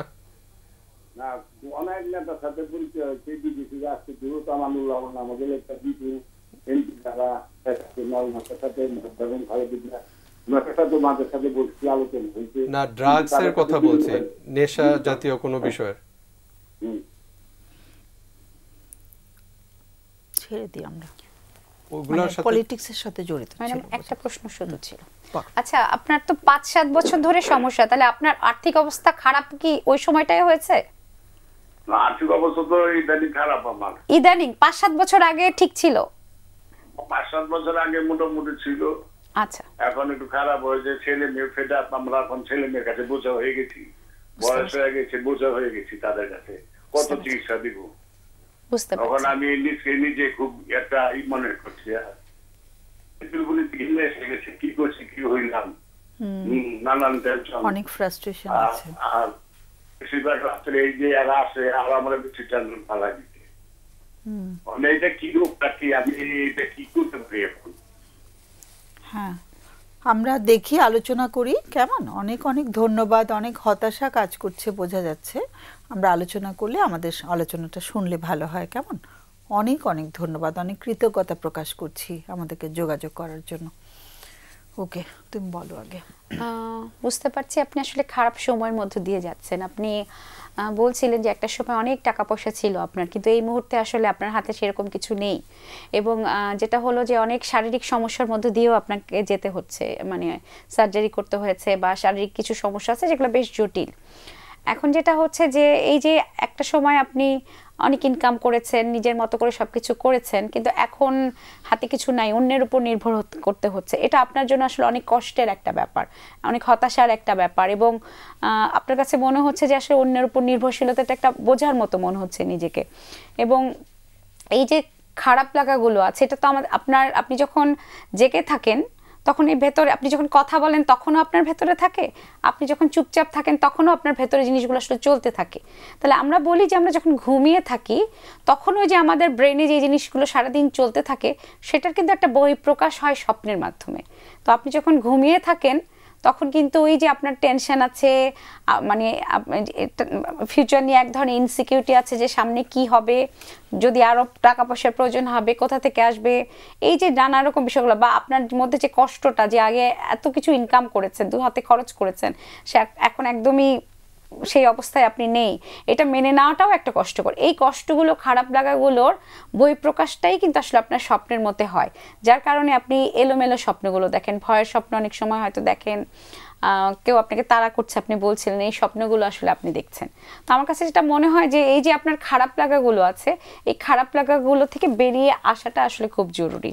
তো আপনি তো অনেক রকম শারীরিক সমস্যার জন্য ডক্টর দেখিয়েছেন, এবার যদি একটু কষ্ট করে মনের সমস্যাগুলোর জন্য কাউকে দেখান, কোনো একজন যিনি মানে দক্ষ, অনেক ধরনের প্র্যাকটিস করছেন, এরকম একজন সাইকোলজিস্টের শরণাপন্ন হন, তাহলে উনি আসলে আপনাকে সাহায্য করবেন যে কোন বিষয়গুলো আপনাকে বেশি কষ্ট দিচ্ছে, কোন বিষয়গুলোর কারণে আপনি জেগে থাকতেও যেমন কষ্ট পাচ্ছেন, ঘুমের মধ্যেও কষ্ট পাচ্ছেন। আমার মনে হয় এটা যদি করেন তাহলে আপনার জন্য ভালো হবে। ছেলে মেয়েদের সাথেও বোধহয় সাইকোলজিস্ট কথা বললে আরো বুঝতে পারবে আর পরিবারের সবাই মিলে যে পরিবারের রোলটা আসলে কি, বাবাকে এই মুহূর্তে ওয়াইফ কি মানে উনি কিভাবে সাপোর্ট দিবেন, ছেলেমেয়েরা কিভাবে সাপোর্ট দিবেন, কারণ ওনাদেরও তো মানে বাচ্চাদেরও তো একটা ইনশিওর করার ব্যাপার আছে বাবাকে, যে আমরা আছি, ডোন্ট ওয়ারি, মানে আমরা তোমাকে দেখব। বিরক্ত মনে হচ্ছে, হ্যাঁ ছেলে মেয়ের আচরণেও একটু বিরক্ত হচ্ছে। হ্যাঁ, আমার কাছে যেটা মনে হচ্ছে কি যে উনি কিন্তু বলেছেন যে উনি ওনার লাইফে যা মন চেয়েছে তা করেছেন, একসময় প্রচুর আর্ন করেছেন এবং ওই যে নাটক, সিনেমা মানে মিডিয়া লাইনেরও কিছু ইনভলভ ছিলেন, বা পলিটিক্যাল ইনভলভমেন্ট ছিল এবং সোশ্যাল ওয়ার্ক করেছিলেন। তারপরে আস্তে আস্তে হয়তো এই টাকাগুলো এইরকমভাবে কমে গেছে। এখন এখানে একটা জিনিস দেখার বিষয় যে এই বিষয়গুলো নিয়ে সন্তানরা ব্লেম করে কিনা। অনেক সময় হয় না যে আমার যখন প্রচুর টাকা থাকে তাহলে এক্সপেকটেশন থাকে যে বাবা এগুলো করছে, এগুলো আমাদের থাকবে। তখন দেখা গেল ওনার কোনো আচার আচরণ বা বিজনেস লস বা কোনো একটা অ্যাকশনে এগুলো একেবারে কমে যাওয়াতে এখন তারা ব্লেম করে, তুমি তো সব নষ্ট করে দিয়েছো। সো উনি ওই হিসাবের খাতা মিলাতে যাচ্ছেন কিনা, যে আমি পাপ পুণ্যের হিসাব কি করলাম না, ওনার ভেতর ওই ফিলিংটা তৈরি করা হয় কিনা। কারণ উনি যেটা বললেন সন্তানরা আছেন, বাট উনি খুব বিরক্ত যে ওরা পারলে ফেলে দেয়। হ্যাঁ, এইখানে ইন্টারনালি কিছু জিনিস হয়তো বা ওনার হতে পারে। পাশাপাশি ওনার হয়তো শারীরিকভাবে উনি আর আগের মতো সেই একটা কথা বলেছেন 4-5 জনের কাজ করতে পারতাম, এখন উনি পারছেন না। এক হচ্ছে নিজের প্রতি নিজে বিরক্ত, 2 নম্বর হচ্ছে ওনাকে যদি বোঝানো হয় যে তুমি থেকে কোথায় আসলা, আমাদের ফ্যামিলিটাকে কোথায় নিয়ে আসছো। তো এই ক্ষেত্রে হয় কি যে শুয়ে থাকতে থাকতে অনেক সময় এই ইকুয়েশনগুলো মিলানোর চেষ্টা করে, তার মানে আমার জীবন তো ব্যর্থ এবং আমি সব পাপ পুণ্যের কাজ হিসাব নিকাশ যখন আসে, এটা সিম্বলিকভাবে অনেক সময় স্বপ্নের মধ্যে আসে। যে বললেন যে একটু বড় দাড়িওয়ালা একজন মানুষ, একজন এই সে কিছু সিম্বলিক রোল আছে, ওই রোলগুলো এই জিনিসগুলো উনি করছেন কিনা। সেক্ষেত্রে যে আপু বললেন যে উনি মেন্টাল হেলথ সাপোর্টটা যদি নেন এবং এই পুরো বিষয়গুলো যদি ডিটেইল খুলে বলেন, হয়তোবা অনেক রোলের জায়গা ক্লিয়ার হলে উনি হয়তো আরো বেটার ফিল করতে পারেন। সেটাই, মানে শেয়ারিং থেকেও অনেকটা রিলিফ পাবে আর মানে উনি হয়তো ভেন্টিলেট করার সুযোগ পাচ্ছেন না, কেউ ওনার প্রতি এমপ্যাথেটিক নাও হয়তো বা পরিবারে। তো আমরা সেটাই মানে কোনো দক্ষ যিনি প্রশিক্ষণ প্রাপ্ত সাইকোলজিস্ট তার কাছে যাওয়া দরকার আর কি, সেটা খোঁজ নিয়ে যেতে হবে। ঢাকা বিশ্ববিদ্যালয়ে যে 2টো সেন্টার আছে 5 তলা এবং 4 তলাতে, ওখানেও যেতে পারেন উনি আর কি। আমরা একটু ফোন নিয়ে আসি আরেকটা। হ্যালো, আসসালামু আলাইকুম। ওয়ালাইকুম সালাম। জি, আমি চট্টগ্রাম থেকে বলছিলাম। শুনছি আমরা সবাই। জি ম্যাম, আমি আমার কিছু সমস্যা নিয়ে কথা বলতে চাচ্ছিলাম। Sure, please. ম্যাম, আমি এক সময় আর্মিতে চাকরি করতাম। আমি 2000 থেকে 2017 সাল পর্যন্ত চাকরি করেছি। চাকরি আমার আরো 6 বছর ছিল নর্মাল রিটায়ারমেন্ট করার আর কি। তো আমার শারীরিক কিছু জটিলতা আর হচ্ছে পারিবারিক কিছু সমস্যার জন্য আমি চাকরি থেকে স্বেচ্ছায় অবসর নিই। আচ্ছা। তো স্বেচ্ছায় অবসর নেওয়ার কারণে ওই আমার পেনশন যেটা পাওয়ার কথা 17 বছর চাকরিতে, যেহেতু আমি নিজে অবসর নিয়েছি সেই জন্য আমাকে পুরো পেনশনের টাকাটা দেয়নি। ও আচ্ছা, হ্যাঁ। তো আমার যে একটা প্ল্যান নিয়ে বা হয়তো শারীরিক সমস্যা এবং পারিবারিক সমস্যা যেটার জন্য দরখাস্ত করেছিলাম, তো আমার তো ইয়া ছিল যে আমি 17 বছরের বেনিফিট পাবো। হ্যাঁ, তো সে মোতাবেক আমার ওই বেনিফিটটা পাওয়া হয় নাই। এরপর থেকে আমি মানসিক ভাবে এটা নিয়ে খুব বিপর্যস্ত। আচ্ছা। হ্যাঁ, এরপর থেকে যে সমস্যাগুলো আমার হচ্ছে, মানে ওই জিনিসটা তো সবসময় মাথায় ঘুরতে থাকে। এখন যেটা হয়, আমি কোনো সিদ্ধান্ত যদি নিতে যাই, হ্যাঁ, সেটা দেখা যায় যে অনেকবার চিন্তা ভাবনা করি। আচ্ছা। তো অনেকবার চিন্তা ভাবনা করলো, করার পর যখন কাজটা করি, করার পর মনে হয় যে না, আমার তো এই সিদ্ধান্ত তো ভুল হয়েছে, এটা তো আমার ঠিক হয় নাই। তো এরকম একটা কাজে করি, দুইটা কাজে করি, তিনটা, যখন বারবার হয়, পরবর্তীতে যখন করার সময় চিন্তা করি যে না ঠিক আছে, আমার সবসময় তো এরকম, আমি চিন্তা ভাবনা করে করার পর আবার এটা নিয়ে আফসোস করি যে ঠিক আছে, এবার ভালো মতো একটা চিন্তা ভাবনা করি, এবার যাতে আফসোস করতে না হয়। তো আমার 1.5 বছর আগে আমার একটা অপারেশন করা হয়েছিল, যে গল ব্লাডার অপারেশন। জি জি। তো ওই অপারেশনটা আমার যেদিন হয়েছে এর আগের দিন আমি সিএমএস এডমিট হওয়া লাগছে আর কি। তো ওই দিনও আমি সিএমএস যাবো কি যাবো না ভর্তি হওয়ার জন্য বা অপারেশন করার জন্য এটা নিয়ে অনেক চিন্তা ভাবনা সিএমএস এও যোগাযোগ করলাম। তো বলি যে এর আগে সিদ্ধান্ত গুলো তো আমার অনেক ভুল হয়েছে, যে ঠিক আছে এটা কি আবার ঠিক হচ্ছে নাকি ভুল হচ্ছে, এগুলো নিয়ে অনেক চিন্তা ভাবনা করে যাই হোক লাস্টে গেলাম। যাওয়ার পর আমার অপারেশন করা হয়েছে। তো এই এখন অপারেশন করার পর থেকে শারীরিকভাবে আরো অন্যান্য সমস্যা, যেমন এখন আমার লিভারে কিছু সমস্যা আছে, তো মাঝে মধ্যে বুকে ব্যথা করে। হ্যাঁ, তো এখন মনে হচ্ছে যে না, আমার অপারেশনটা করাটাও মনে ভুল হয়েছে মনে হয়। তো হ্যাঁ, এখন আর্মি থেকে আসার চাকরি থেকে আসার পর যেটা ওই জিনিসটা তো সবসময় আমাকে ঢুকে মানে আমাকে সবসময় এটা আমি বলতে পারছি না। এর ভিতর এখন আবার অপারেশনের পর আরো বিভিন্ন সমস্যা, রোগ এগুলা নিয়ে অনেক সমস্যা আর কি। তো এখন আমার মেইন সমস্যা যেটা, ওইটাই আমি কোনো সিদ্ধান্ত আমি নিতে পারি না। অনেক চিন্তা ভাবনা করে সিদ্ধান্ত নিই, কিন্তু নেওয়ার পরও মনে হচ্ছে যে ফিরে আসছে, চিন্তা ভাবনা করে নিলাম, কিন্তু তারপরও মনে হচ্ছে যে না, আমার সিদ্ধান্তটা আসলে ঠিক হয়নি। মানে নিজের সিদ্ধান্তকে নিজেই প্রশ্ন করা হয়ে যাচ্ছে আর কি। জি জি, এরকমই হচ্ছে। কে কে আছেন পরিবারে? জি, পরিবারে কে কে আছেন? পরিবারে আমরা স্বামী স্ত্রী আর আমার একটা ছেলে একটা মেয়ে। ওরা কি বয়স কত ওদের? হ্যাঁ, ছেলের বয়স 10 বছর আর মেয়ের বয়স 7 বছর। আচ্ছা, ওরা তো ছোট একদম। হ্যাঁ, ছোট। এমনি মাশাআল্লাহ ছেলে মেয়ে দুটাকে আমি একটা ভালো স্কুল, আমাদের ক্যান্টনমেন্ট স্কুলে উঠেছে ক্লাস দুইটাই, একটা ক্লাস 4 আর একটা ক্লাস 2 পড়ে আর কি। হ্যাঁ। আচ্ছা, আপনার বয়সটা কত এখন? আমার বয়স 42। যে চাকরি থেকে যে স্বেচ্ছায় অবসর নেওয়া হয়েছে, তাহলে এখন ইনকামের সোর্সটা কি? এখন এখানে একটা প্রাইভেট কোম্পানিতে আছে, যে PSC glass factory. Glass factory. আচ্ছা আচ্ছা, ওখান থেকে যে ইনকামটা হয় সেটা সংসার সচ্ছলভাবে চলতে পারে না? হ্যাঁ, চলতেছে। আচ্ছা আচ্ছা, ওকে। কিন্তু ওই গল ব্লাডার অপারেশনের পর থেকেই কি এই ধরনের ইস্যুগুলো তৈরি হলো, নাকি কখন থেকে হচ্ছে এটা? আসলে সমস্যাটা চাকরি ছাড়ার পর থেকে, মানে মানসিকভাবে সবসময় যে চাকরিটা ছাড়াটা ভুল হয়েছে। ওই যে পেনশনের টাকাটাও পুরো পাওয়া গেল না। হ্যাঁ, নিজের সিদ্ধান্তটার উপরে তখন আর ভরসাটা কাজ করেনি আর কি, তাই তো? হ্যাঁ, কাজ করে না, ওইটাই। তারপর আরেকটা জিনিস যেটা আমি চেষ্টা করি, আমি যে সবার যে কোনো উপকার করার জন্য, যেমন আমাদের এখন আমি যেখানে চাকরি করি, হ্যাঁ চাকরিতে আছি, ওইখানে আমার 24 ঘন্টার ভিতর যে কোনো 8 ঘন্টা, মানে সেটা দিনে হোক বা রাতে, 3 শিফটের ডিউটি।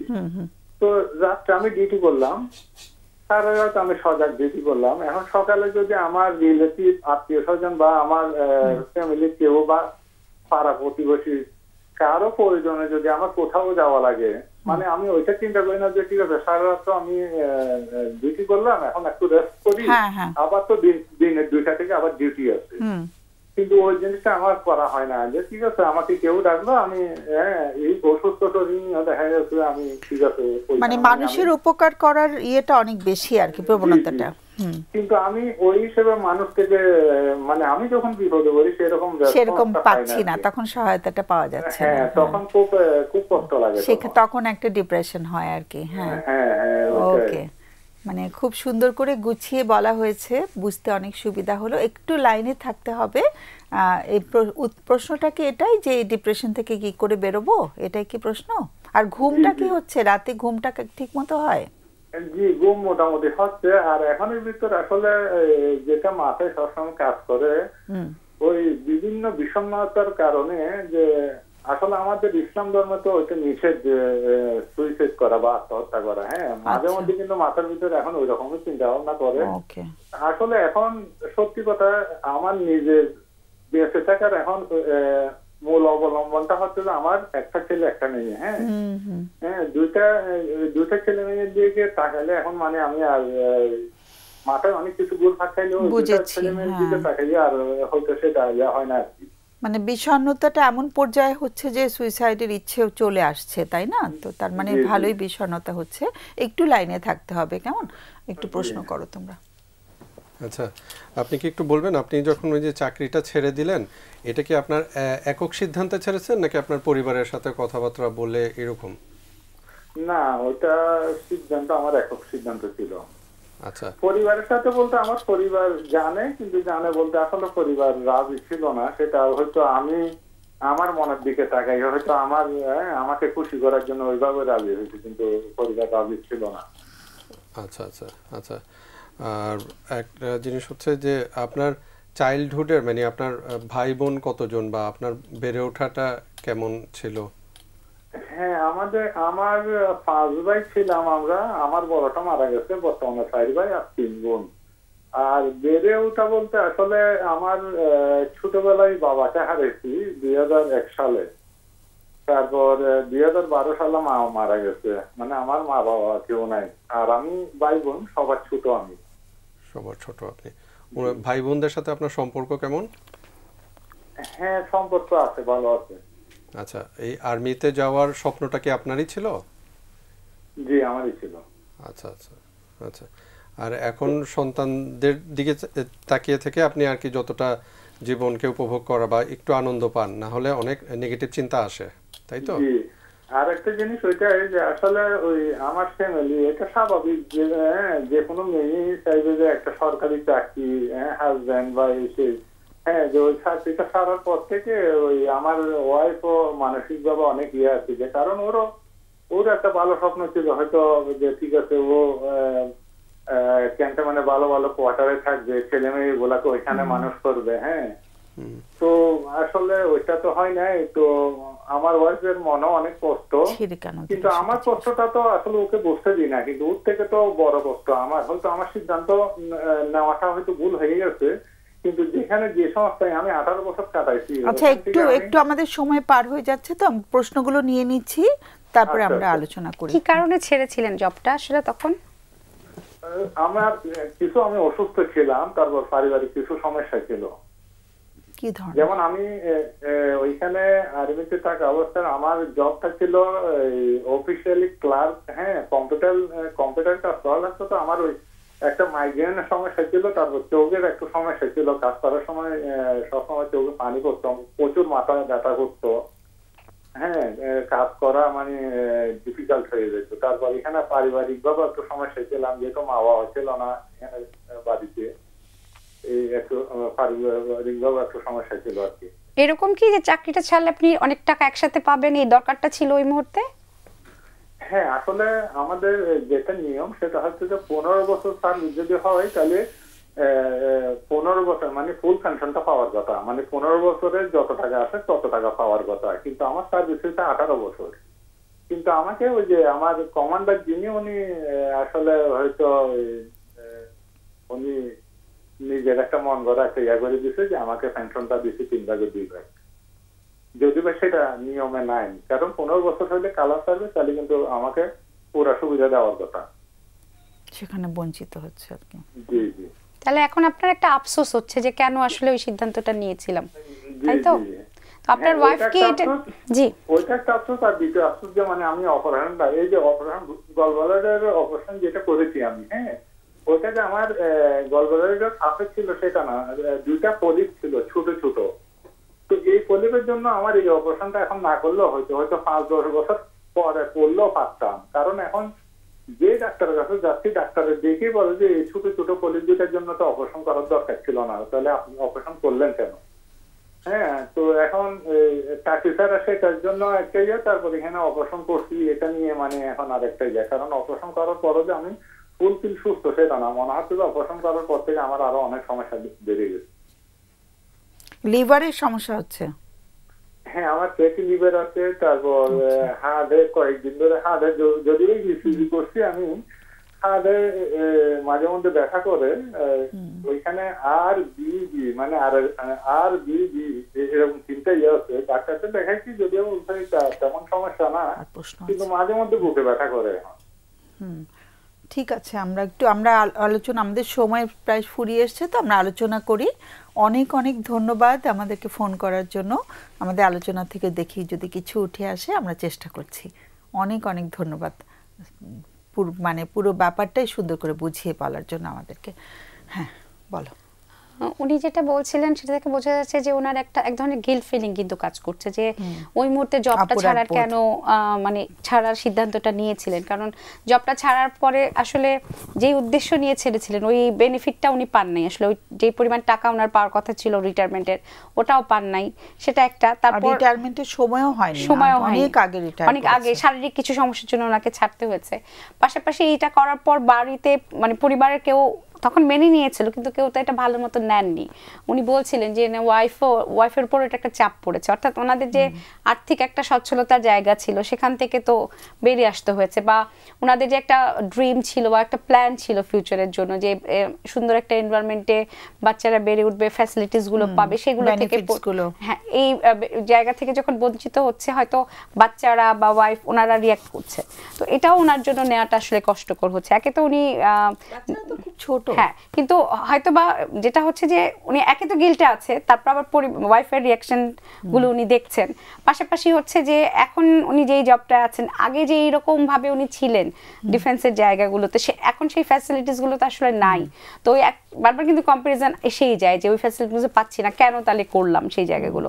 আবার পাশাপাশি যেটা হচ্ছে ওনার শারীরিক কিছু ইস্যুস হচ্ছে, একটার পর এক শারীরিক সমস্যা, এবং কোনো মানে হার্টের সমস্যা আছে, লিভারের সমস্যা আছে, গলব্লাডারের সমস্যা আছে। এই যে শারীরিক সমস্যাগুলো হচ্ছে, এটার জন্য তো খরচও হচ্ছে, মানে সেটাও ওনার জন্য কঠিন হচ্ছে। পাশাপাশি উনি যেটা বলছিলেন যে উনি সবার জন্য অনেক করার চেষ্টা করেন, কিন্তু ওনার বিপদে, ওনার খারাপ সময় উনি আসলে কাউকে ওনার পাশে পান না। এই যে বিভিন্ন জায়গাগুলো, একটা জায়গাগুলো আস্তে আস্তে কিন্তু ওনার মনের উপর চাপ তৈরি করছে, এবং ওনার খারাপ লাগাগুলো তৈরি হচ্ছে, এবং একটা সময় হয়তো ওনার সব জায়গাগুলো দেখে মনে হয় যে আসলে এই পৃথিবীতে আর আমার দরকার নাই।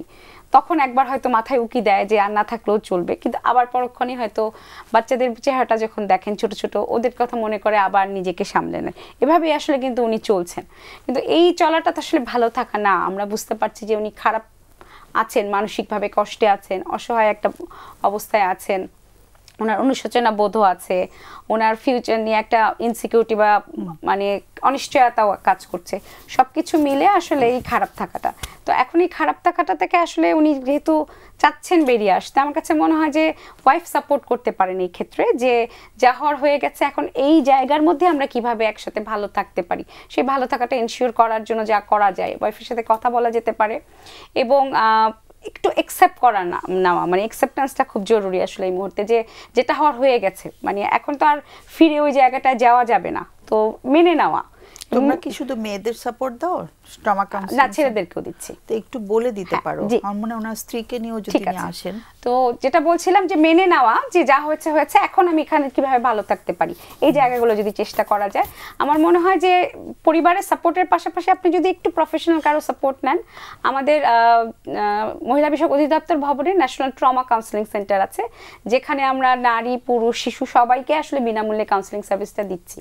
রবি থেকে বৃহস্পতি সকাল 9টা থেকে 5টা আমাদের সেন্টারটা খোলা থাকে। আপনি চাইলে আমাদের সেন্টারটায় আসতে পারেন। আপনার ওয়াইফকে সাথে নিয়ে আমরা একসাথে বসে আসলে তখন কাজ করে দেখতে পারি কোথায় কোথায় প্রবলেম, কিভাবে আপনাকে এই জায়গা থেকে উত্তরণ করা যায়। সেটাই। জি, আমার কাছে যেটা মনে হচ্ছে, আপু বলেছেন অনেক ডিটেইল, একটা জিনিস মনে হচ্ছে যে উনার মধ্যে এক ধরনের ইম্পালসিভ ডিসিশন নেওয়ার একটা টেন্ডেন্সি আছে কিনা, যে হুট করে উনি যদি মনে করেন এই ডিসিশনটা আমি নিব, তাহলে আমি নিয়ে নিলাম। ডিসিশন নেওয়ার পর তারপরে গিয়ে ওনার মনে হয় কি হলো না হলো, কেন হলো, কারণ এই যে অপারেশনের যে বিষয়টাও উনি সিদ্ধান্ত নিলেন, বাট উনি প্রপারলি ডিসকাস করেছেন কিনা ফ্যামিলির সাথে, এটা অনেক সময় অনেকের এক ধরনের প্যাটার্ন থাকে, অনেকে এরকম হুটহাট সিদ্ধান্ত নিয়ে নেন, পরবর্তীতে গিয়ে গিল্ট ফিল করেন। যদি এরকম কোনো টেন্ডেন্সি থাকে তাহলে উনি এই জায়গাটাকে অ্যাড্রেস করতে পারেন এবং বলতে পারেন যে যে কোনো সিদ্ধান্ত নেওয়ার ক্ষেত্রে আমি অ্যাটলিস্ট কয়েকজনের সাথে পরামর্শ করব, এটা একটা বিষয় হতে পারে। 2 নম্বর হচ্ছে যে ওনার যে এক্সপেকটেশন ছিল, কারণ ওনার অনেক ছোটবেলায় ওনার বাবাকে হারিয়েছেন, মাকে, ওনার মধ্যে এমন একটা ফিলিং ছিল যে আমার সাপোর্ট সিস্টেমটা ওরকমই স্ট্রং না, কেউ ওইভাবে সাপোর্ট দেয়নি, কিন্তু উনি মানুষকে অনেক সাপোর্ট দিয়েছেন। তো মানুষকে যখন আমরা সাপোর্ট দেই এটা অটোমেটিক্যালি কিন্তু আমাদের একটা ডিমান্ড ক্রিয়েট হয় যে আমার বিপদে কেউ না কেউ এইভাবে আসবে। সেইভাবে হয়তো কেউ আসে নাই, যে কারণে ওনার এক্সপেকটেশনটা মিট হচ্ছে না। এবং আরেকটা যেটা জিনিস হচ্ছে যে উনি এক ধরনের মানে ওই যে ব্লেমিং গেমের মধ্যে ফেলা, যে আমি হচ্ছে মানে সকল ব্লেম আমার কারণেই সব সমস্যা হয়েছে, যে কারণে ওনার মানে অ্যাডজাস্টমেন্ট একটা সমস্যা হচ্ছে, যে এখনকার সিচুয়েশনের সাথে অ্যাডজাস্ট করে নেওয়াটা ওনার জন্য ডিফিকাল্ট হয়ে যাচ্ছে এবং এটার কারণে উনি হয়তো অনেক হতাশ হয়ে যাচ্ছেন এবং অনেক সময় অনেক নেগেটিভ থট আসছে। এই থটটা ভেরি সিগনিফিকেন্ট। যদি মনে হয় আসলেই এরকম থট আসছে, এটা লুকানোর কিছু নেই বা এটা যে ধর্মে নেই বলে আমি এটা বলবো না, কিন্তু আমার ভেতরে আসতেছে, এটার চাইতে বরং তো যে আপু বললেন যে একটা মেন্টাল হেলথ প্রফেশনাল সাপোর্টটা নিলে যদি অ্যাড্রেস হয়, প্রয়োজনে একটু ওষুধ খাওয়া, কাউন্সিলিং নেওয়া, এইখান থেকে হয়তো ওনার এবং এই সিচুয়েশনের সাথে উনি কিভাবে কোপ করে আরও বেটার নিজেকে এক্সপোজ করবেন বা আরও বেটার পারফর্ম করবেন, সেটার জন্য উনি পরামর্শ নিতে পারেন। মনের যত্নটা খুব দরকার, মনটা যত্ন পাচ্ছে না আর কি, তাই তো? তো আমাদের তো এখন আর ফোন নেবার সময় নেই। হ্যাঁ, তুমি আজকের বিষয়টা নিয়ে কিছু বলার সুযোগ পাওনি, একটু যদি আজকের বিষয়টা খুব চমৎকার ছিল যে কারো কিছু চারিত্রিক বৈশিষ্ট্য যদি অগ্রহণযোগ্য থাকে, সেক্ষেত্রে সেই মানুষটার সাথে একটা ভালোবাসার সম্পর্ক তৈরি হতে পারে কিনা। হ্যাঁ, এটা অবশ্যই পারে, কারণ আমরা কেউই নিখুঁত একদম পারফেক্ট না, আমাদের প্রত্যেকটা মানুষেরই কিছু লিমিটেশন থাকতে পারে। হ্যাঁ, এখন লিমিটেশনের মাত্রাটা কীরকম বা কোন ধরনের লিমিটেশন, অনেক সময় অনেকের লিমিটেশন থাকে যে এটার ব্যাপারে সে খুব সচেতন না, যে কারণে ওটা যে সিগনিফিকেন্টলি দাঁড়িয়ে কখনো ওই বিষয়টাকে সে অ্যাড্রেসই করে না এবং এটা আবার আরেকজনের জন্য অ্যাডজাস্ট করা বা মেনে নেওয়াটা কঠিন হয়ে যেতে পারে, ডিফিকাল্ট হয়ে যেতে পারে। সেই জায়গাটাকে যদি একটু কনসিডার করা হয় যে কি ধরনের আচরণগত ত্রুটি, এবং ওই আচরণগত ত্রুটিগুলোকে অ্যাড্রেস করে যদি একটু তাকে সাপোর্টিভ, না তাকে ভালোবাসা যায়, হ্যাঁ ভালোবাসতে হলে তো ওই যে না, প্রশ্নটা ছিল যে যদি কারো মানে চরিত্রের কোনো জিনিস খুব অগ্রহণযোগ্য থাকে, তারপরেও আমরা তাকে ভালোবাসি কিনা, ভালো কেন বাসি, সেটা প্রশ্ন। ভালোবাসা যায়, ভালোবাসা তো একটা আনকন্ডিশনাল জায়গা থাকে অনেক সময়। প্রথমে আলোচনায় পুরো আসছিল যে কিছু জায়গা এমন তৈরি হয়ে যায়, একটা অ্যাটাচমেন্টের জায়গা তৈরি হয়ে যায়, যে কারণে দেখা যায় অনেক দোষ ত্রুটি থাকার পরেও দিন শেষে গিয়ে আবার বলে যে না, তাকেই আমার চাই। হ্যাঁ, তো সমস্যাটা কোথায় হয়? সমস্যাটা হচ্ছে চারিত্রিক কিছু লিমিটেশন, যেখানের কারণে মনে হয় একটা সময় ফিল হয় যে না, আমি আসলে ভালোবাসি না, কিন্তু আবার একটু ডিস্টেন্স হলে আবার মনে হয় যে আমি পারছিও না। হ্যাঁ, এরকম একটা জায়গা তৈরি হয় অনেক সময়। হ্যাঁ, যদি এরকম কিছু হয় তাহলে আমরা বলতে পারি যে ভালোবাসাটা যেতে পারে বা ভালোবাসা যেতেই পারে, কিন্তু তার আচরণগত যে সমস্যা বা যে ত্রুটি থাকে, এটার কারণে যে ডিস্টেন্স হয়, সেইখানে একটু ফোকাস করা যেতে পারে। ফোকাস করলে তার ওইখান থেকে আজকের টপিকের বিষয়টা হচ্ছে যে তারপরেও কেন ভালোবাসা তৈরি হয়, সেটা ছিল। মানে ত্রুটি বিচ্যুতি তো থাকবেই। হ্যাঁ, এখানে টপিকটা ইন্ডিকেট ভালোবাসা যায় কি, এই ভালোবাসাটা আসছে কোত্থেকে, সেটা হচ্ছে টপিক। সেই ক্ষেত্রে হচ্ছে যখন তার ভালোবাসাটা তৈরি হয়, তার কোনো না কোনো একটা মানবিক গুণ বা তার একটা বৈশিষ্ট্যের থেকে তার সাথে একটা স্ট্রং বন্ডিং তৈরি হয়। হ্যাঁ, এখন এরকম তো অনেকগুলো জায়গা থেকে মানুষের একটা ভালোবাসা, ওইটার মধ্যে থাকে ভালোবাসার তো কিছু কোর জায়গা থাকে, ট্রাস্ট, কমিটমেন্টের জায়গাগুলো থাকে। এইটা যখন তার ওইটা তৈরি হয়, এই জায়গাগুলো হয়তো এটার সাথে একটা কানেকশন তৈরি হয়, তার কিছু গুণাবলী থাকতে পারে। একটা মানুষ হয়তো আচরণগত অনেক ত্রুটি থাকার পরও দেখা যাচ্ছে তার হয়তো বা উনি খুব মানবিক, বা বিপদের সময় একটা মানুষ অসুস্থ থাকলে সে কখনো ছেড়ে যায় না, এটা তার একটা গুণ। এই গুণটা তার ভেতরে যদি স্ট্রং ফিলিং তৈরি করে, সেটার কারণে তার একটা ভালোবাসা তৈরি হতেই পারে। ওকে, সেটা সম্ভব। ওকে, আমরা কি ছেড়ে দেব?